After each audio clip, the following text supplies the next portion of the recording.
नुकसान हुआ उसके लिए जो दी गई उसकी भी मंजूरी सिंध काबीना ने दी, जिसमें वो अफराद जो इस दुनिया में नहीं रहे उनके लिए 1-1 करोड़ रुपए जो हुकूमत सिंध ने दिए। किसी भी जान की कोई कीमत नहीं है, ये वाज़े करते चलें। किसी भी कॉम्पनसेशन का मकसद किसी की भी जान वापस नहीं ला सकती। तो ये सिर्फ़ और सिर्फ एक टोकन होता है जो हुकूमत उनके पीछे लवाकिन के लिए वो चीज़ें देती है। उसके बाद फिर जो इनिशियली जब तक के उनकी असेसमेंट हो और 5-5 लाख रुपए जिन दुकानदारों को का नुकसान हुआ, ताकि जब तक उनकी रिहेबिलिटेशन का काम हो, जिसमें चीफ मिनिस्टर साहब कल भी बता चुके हैं, पहले भी बता चुके हैं कि ऑल्टरनेट जगहें देखी जा रही हैं कि फौरी तौर पर फिलफौर वो लोग कारोबार शुरू कर सकें, फौरी तौर पे वो लोग जो है अपने पैरों पे खड़े हो सकें। उनको ऑल्टरनेट जगह देने की जो प्रपोजल है उस पर बातचीत हुई। फिर उसके साथ साथ उसकी भी मंजूरी काबीना ने दी।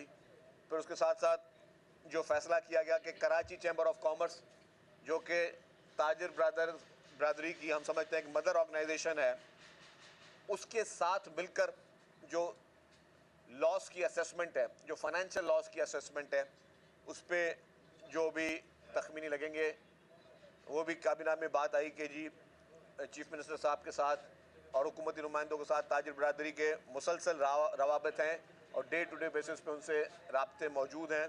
और जिस तरह पहले सानिया बोल्टन मार्केट, जिसमें बोल्टन मार्केट में आग लगाई गई आशूरे के बॉम्ब ब्लास्ट के बाद चंद शरपसंद और दहशतगर्दों की जानिब से, और फिर जिस तरीके से टिम्बर मार्केट में आग लगी कुदरती, उस पर जिस तरीके से हुकूमत ने उन ताजिर बरादरी को, उन अपने कराची के भाइयों बहनों को अकेला नहीं छोड़ा, तो हुकूमत अब भी ताजिर बरादरी को और कराची के इन मासूम बच्चों को, इन भाइयों और बहनों को किसी सूरत में अकेला नहीं छोड़ेगी। तो उसकी भी मंजूरी दी गई कि जो भी ताजिर बरादरी के साथ और कराची चैम्बर के साथ जो भी एक मैकेनिज्म तय हुआ है, उसके बाद जो भी अमाउंट पे होगा वो हुकूमत सिंध उसको बेयर करेगी। और फिर ये भी हुआ फैसला कि एक सब कमेटी बनाई गई जिसकी सदारत चीफ मिनिस्टर साहब करेंगे। उसमें मैं भी इस कमेटी में शामिल हूँ, लॉ मिनिस्टर भी इस कमेटी में शामिल है, लोकल गवर्नमेंट मिनिस्टर भी इसमें शामिल हैं और लेबर मिनिस्टर भी इसमें शामिल हैं। तो ये 5 रुकनी कमेटी को काबीना ने ऑथोराइज़ किया कि आप जो कि इंक्वायरी एक रिपोर्ट चीफ मिनिस्टर साहब ने एक कमेटी तश्कील दी गई है जो कि इंक्वायरी रिपोर्ट बहुत जल्दी ही अब जमा कराएगी।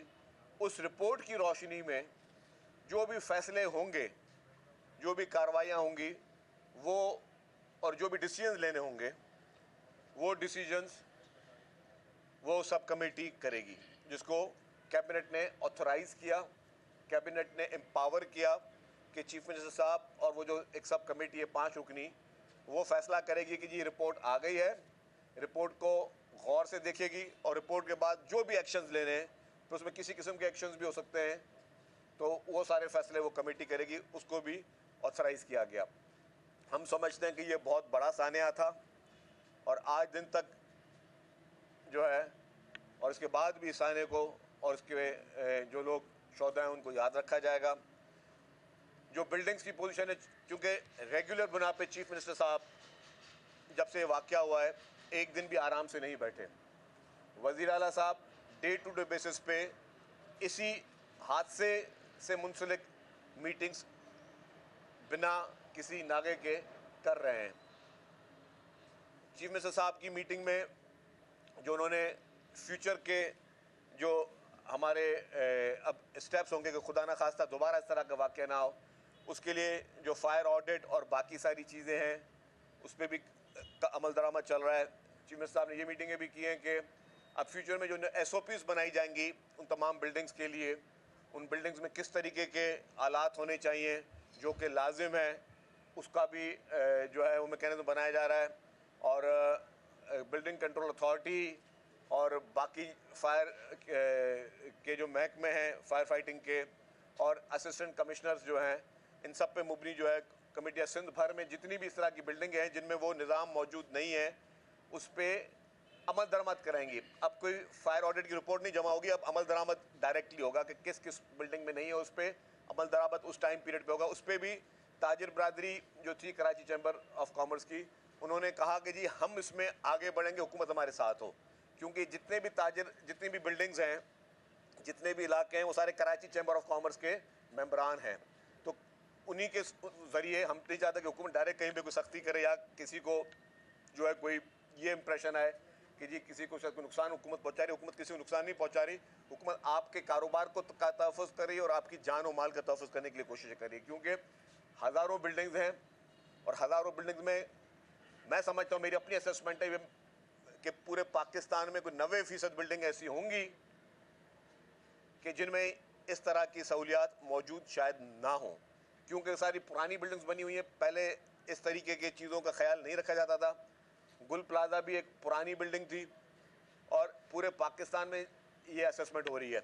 और इस वाक़े के बाद मुझे खुशी हुई कि तमाम हुकूमतों ने पूरे पाकिस्तान की, चाहे वो फेडरल गवर्नमेंट हो या प्रोविंशियल गवर्नमेंट्स हो, उन सब ने अपने अपने सूबों में इसकी असेसमेंट स्टार्ट कर दी है। तमाम सूबों में असेसमेंट चल रही है कि जी ये जो बिल्डिंग है, क्योंकि ये वाक़या ये सिर्फ कराची के लिए आई ओपनर नहीं था, ये पूरे पाकिस्तान के लिए आई ओपनर था। तो इसके बाद ये अच्छी बात है कि एज अ कौम, एज अ ज़िम्मेदार गवर्नमेंट्स पूरे पाकिस्तान की सब इस असेसमेंट में जा रही हैं। वो देख रहे हैं कि कौन कौन सी बिल्डिंग में इस तरीके की सहूलियात मौजूद हैं और कौन कौन से जगहों पर इस तरह की सहूलियात मौजूद नहीं है। मैं रिपोर्ट पढ़ रहा था, सिर्फ जो हमारा सबसे बाद में शहर बना, जो सबसे मॉडर्न सिटी के तौर पे जाना जाता है, इस्लामाबाद, जो हमारा फेडरल कैपिटल है। अब मैं एग्जैक्टली शायद नंबर कोई गलत मिस ना कर रहा हूँ तो उसको प्लीज़ बात को पकड़िए नहीं, लेकिन मैंने कहीं रिपोर्ट पढ़ी तो सिर्फ इस्लामाबाद की रिपोर्ट थी, जो कि शहर बाद में बना है, रिसेंटली बना है, कि 50% से ज़ायद बिल्डिंगें इस्लामाबाद में जो है उनमें ये फायर फाइटिंग के बिल्डिंग के अंदर इस तरह का निज़ाम मौजूद नहीं है। ये हम बात करें वो शहर जो कि सबसे बाद में बना है, सबसे मॉडर्न सिटी है और हम सब लोगों का फेडरल कैपिटल है। तो इसी तरीके से जो बाकी बड़े बड़े पुराने शहर हैं उनमें यकीनी तौर पे एक अपने कभी एक कॉमन सेंस की बात की जाती है। कॉमन सेंस ये बनता है कि जी वहाँ पे ये सिस्टम मौजूद नहीं है और इसीलिए सारी हुकूमतें, अच्छी बात है कि प्रोएक्टिव जो है इसके लिए मेजर्स ले रही हैं। कभी कहीं और वाक़या हो जाता है तो हम लोग भी उसके प्रिवेंटिव मेजर्स लेते हैं। तो ये पूरे पाकिस्तान का मसला है। अगर इन बिल्डिंगों में इस तरीके की सहूलियात या उस तरीके की चीज़ें नहीं दी गई हैं तो ये पाकिस्तान का मसला है, ये सिर्फ किसी एक शहर या एक सूबे का मसला नहीं है। तो उस पर भी बड़ी तफसीली तौर पर जो है गवर्नमेंट, सिंध गवर्नमेंट अपना रोल प्ले कर रही है, बाकी गवर्नमेंट अपना रोल प्ले कर रहे हैं, ये सारी चीज़ें ठीक हो। आज एक और नई शोशा और ख़बर आई सामने कि जी MQM से सिक्योरिटी वापस ली गई है, सिक्योरिटी वापस ली गई है। ये मैं इस बात की वजाहत करता चलूँ, अगेन मुत्तहदा कौमी मूवमेंट इस टूल को प्रोपेगेंडा के तौर पर ले रही है। अगेन वो जिस एक मुहिम पे लगे हुए हैं, क्योंकि जब ये अफसोसनाक वाक़या हुआ तो हर आंख अशकबार थी। पूरे पाकिस्तान की बात बता रहा हूँ और दुनिया भर में जहाँ जहाँ भी ये बात खबरें पहुँची, हर एक शख्स को अफसोस हुआ इस चीज़ पे। लेकिन उसके बाद जो रवैया चंद जमातों का रहा है, और वो रवैया नेगेटिव पॉलिटिक्स का रहा है कि एक तरफ आग अभी बुझी नहीं है, एक तरफ अभी डेड बॉडीज़ निकाली नहीं गई थी, तब से आ रहा था कि जी 18वीं तरमीम को ख़त्म कर दो, तब से आ रहा था जी कि कराची को वफाक के हवाले कर लो, तब से जो है वो प्रोग्राम शुरू। भाई आप पहले एक वाक़या हुआ है उसके मुहरक़ात आने दें, उसके रिज़ल्ट्स आने दें। उन लवाहिकीन को ने क्या कसूर किया? जो लवाहिकीन इस वक्त वहाँ पे परेशान थे, वो अपने प्यारों की डेड बॉडीज़ ढूंढ रहे थे और आप लोग जो यहाँ पे सियासत करना शुरू हो गए। और फिर उसी बात का तसलसल कि जी अब वो प्रोपेगेंडा को आगे बढ़ाना था कि जी हुकूमत ने हमारी सिक्योरिटी वापस ले ली है। वज़ीर दाखिला साहब ने कैटेगोरिकली अभी मीडिया पे भी उन्होंने बात की है, उन्होंने कहा कि जी कोई भी MQM से सिक्योरिटी वापस नहीं ली गई। MQM के चंद वज़रा जो वफाकी वज़रा थे, मुस्तफ़ा कमाल साहब और खालिद मकबूल सिद्दीकी, जहाँ तक मेरी इत्तला, हो सकता है मेरी इत्तला गलत भी हो अगर, लेकिन जहाँ तक मुझे इत्तला मिली वो दोनों तो बैठे इस्लामाबाद में। तो अगर आप इस्लामाबाद में मौजूद हैं तो क्या यह सिक्योरिटी आपने वहाँ साथ लेके जानी थी क्या? क्या आप ये कह रहे हैं कि जी आपके पास सिक्योरिटी जो है वो आपकी वापस ली गई है? कोई सिक्योरिटी वापस नहीं ली है। और मैं भी इस्लामाबाद जाता हूँ, मुझे पता है वफाकी वज़ीर वहाँ पे एक एक सिपाहियों के साथ घूम रहे होते हैं। यहाँ पे उनको 10-10 सिपाही दिए हुए हैं। खालिद मकबूल सिद्दीकी साहब को 10 सिपाही दिए हुए हैं। मुस्तफ़ा कमाल साहब के पास शायद उससे भी ज़्यादा सिपाही हैं। पुलिस के जवान, पुलिस की मोबाइल उनके साथ है। तो जो सिक्योरिटी जिस हुकूमत के वज़ीर हैं ये, वो सिक्योरिटी वो हुकूमत उनको उतनी नहीं देती जितनी उनको हम सिक्योरिटी प्रोवाइड करते हैं। इसी तरीके से अपोजिशन लीडर के पास सिक्योरिटी मौजूद है। जो इंटाइटल्ड हैं एमक्यूएम के रहनुमा, जो लोग भी इंटाइटल्ड हैं, उन सब के पास वो सिक्योरिटी मौजूद हैं। तो ये जो झूठा प्रोपेगेंडा एक मरतबा फिर शुरू किया गया और फिर लोगों को गुमराह करने की कोशिश की गई, तो इन लोगों का मकसद है कि इस वाक़े को किस तरह इनकैश किया जाए। जो इनकी सियासत मुर्दा हो चुकी है, जो इनकी सियासत दफन हो चुकी है, ये वो लोग जो बलदियाती इंतखाबात से जिस तरीके से भागे, बलदियाती इंतखाबात से जिस तरीके से इन्होंने राय फरार इख्तियार की, वो इसीलिए राय फरार इख्तियार की कि इनको मालूम था कि लोगों ने इनको रिजेक्ट कर दिया है। They are the rejected people.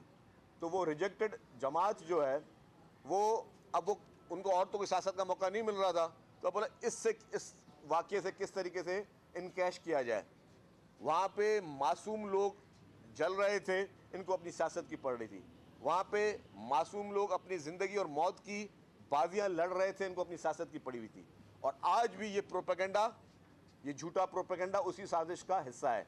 हुकूमत सिंध की जानिब से ये वाज़ेह है कि जो भी इनका रहनुमा, जिसको हम समझते हैं कि जिसकी इंटाइटलमेंट है, और वो इंटाइटलमेंट सिर्फ एक सूबे में नहीं होती भाई, वो इंटाइटलमेंट पूरे पाकिस्तान में होती है। हमारे भी MNAs, MPs वो अपोजिशन में या मुख्तलिफ जमातों में बैठे हुए हैं, पंजाब में भी, खैबर पख्तूनख्वा में भी, बल्चिस्तान में भी, फेडरल गवर्नमेंट में भी। तो जहाँ जहाँ पे उनको जो ट्रीटमेंट मिलती है, तो डेफिनेटली वही ट्रीटमेंट यहीं पे भी मिलेगी, यहाँ पे भी मिलेगी ना।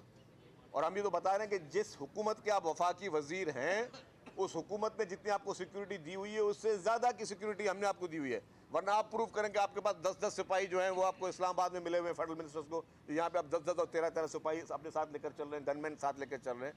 तो हम भी आपको प्रूफ देते हैं। तो जिन जिन की इंटाइटलमेंट है उनको वो चीज़ मिली हुई है, जिन जिन की इंटाइटलमेंट नहीं है तो उसके लिए वो दरख्वास्त दें हुकूमत को कि जी हमें कोई इशू है या हमें कोई शौक़ है, तो फिर वो अलग बात है। बाकी उसके बगैर जो है खाली टीवी पे प्रोपेगेंडा करने से और टीवी पे जो है मन घड़त प्रोपेगेंडा करने से इस तरीके के मसाइल का हल नहीं होता। आपको इस वक्त उन गरीब, उन लवाकिन के साथ कंधे से कंधा मिला के चलना था, ना कि आप सिर्फ और सिर्फ इस पर गंदी सियासत शुरू करें और इस तरह की सियासत शुरू करें जहाँ पे मतलब जिस घर में मॉर्निंग हो रही होती है, जिस घर में अफसोस का माहौल होता है, उस घर में लोग आते हैं उनके साथ ताज़ियत करने के लिए, उनके साथ खड़े होने के लिए, इसलिए नहीं आते।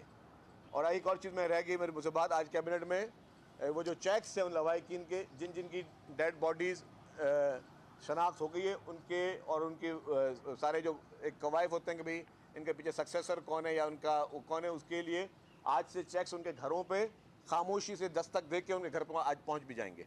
जिन जिन की शनाख्तें हो रही हैं उनके घरों पे वो जो कॉम्पनसेशन है, अगेन कि this is not a price of anybody's life, लेकिन उनको जो भी हुकूमत ने फैसला किया उनके घरों पे दस्तक देकर ये भी कहा गया कि जी उनको किसी दफातर में नहीं बुलाया जाएगा, उनके लिए कोई सेरेमनीज नहीं होंगी, उनके घरों पे नॉक करके उनको जो है हम वो चेक्स उनके घरों पे हमारे वुज़रा या हमारे ज़िम्मेदारान जो हैं वो जाके उनको दे के आएंगे, ताकि उनके साथ हम जो है इस मुश्किल घड़ी में खड़े हों। ना कि उन लोगों की तरह जो सिर्फ़ और सिर्फ नफ़रत की सियासत करना चाहते हैं, ना कि उन लोगों की तरह जो सिर्फ़ और सिर्फ इस शहर को और इस मुल्क को इंतशार के लिए ढकोना चाहते हैं। और वो लोग जिन्होंने इस शहर को हमेशा बैड न्यूज़ रहे हैं, उस शहर के लिए, इस शहर की मईशत के लिए ये लोग बैड न्यूज़ रहे हैं, इस शहर के लोगों की जान और माल के लिए ये लोग बैड न्यूज़ रहे हैं, और इस पूरे मुल्क के लिए ये लोग बैड न्यूज़ रहे हैं। आज वो फिर इस चीज़ पे अपनी सियासत को, अपनी मुर्दा सियासत को जगाने की कोशिश कर रहे हैं, तो उसकी हम मज़म्मत करते हैं उनके इस झूठे बयानिया की।